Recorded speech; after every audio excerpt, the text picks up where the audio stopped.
बाजे, मगन मन बम बम बाजे। by Kumar Sanjay। अहाँ सब सुन रहल छी विजय एंटरटेनमेंट्स की प्रस्तुति।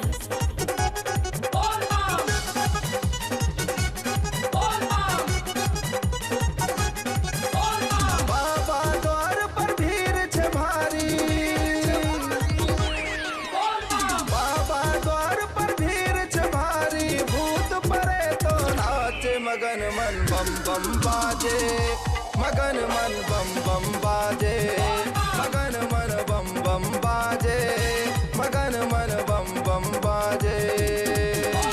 बाबा द्वार पर भीड़ छे भारी, बाबा द्वार पर भीड़ छे भारी, भूत परे तो नाचे मगन मन बम बम बाजे, मगन मन बम बम बाजे, मगन मन बम बम बाजे, मगन मन बम बम बाजे।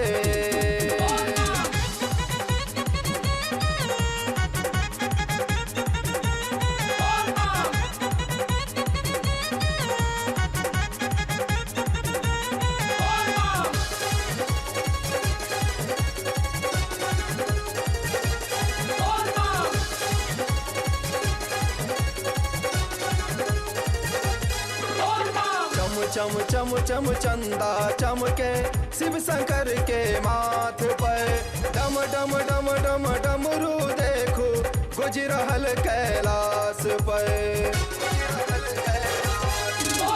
चम चम चम चम चंदा चमके शिव शंकर के माथ पे, डम डम डम डम डमरू देखो गुज रहल कैलाश पे।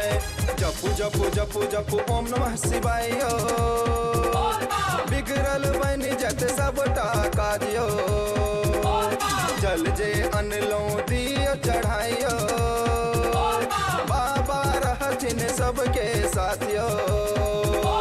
चलू काका चलू काकी चलियो भाइयो, दर्शन देथिन बाबा आइयो।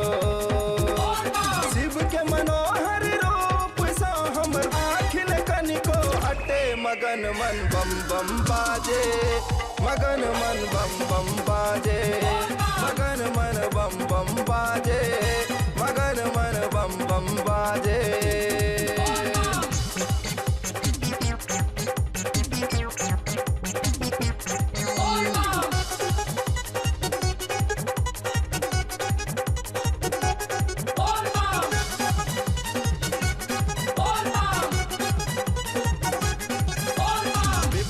संकट दूर होई छे बाबा के दरबार में, सबके ललता किछ ने किछ छे बाबा के भंडार में।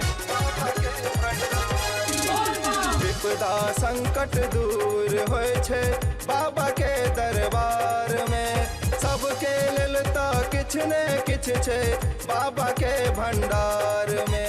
जपू जपू जपू जपू ओम नमः शिवाय, बिगड़ल बन जत सबटा कार्यो, जल जे अनलो दियो चढ़ाइयो, बाबा रहथिन सबके साथियो।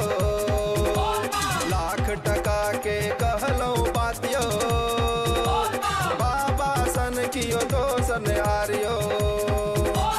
सबके मनोरथ पूरा होय छे, देखियो मंदिर आबे मगन मन बम बम बाजे, मगन मन बम बम बाजे, मगन मन बम बम बाजे, मगन मन बम बम बाजे। बाबा द्वार पर भीड़ छे भारी, बाबा द्वार पर भीड़ छे भारी, भूत परे तो नाचे मगन मन बम बम बाजे, मगन मन बम बम बाजे, मगन मन बम बम बाजे, मगन मन बम बम बाजे। सब्सक्राइब करू विजय एंटरटेनमेंट चैनल के आ घंटी के निशान के जरूर दबाओ हमरा सबक वीडियो सबसे पहले देखबाक।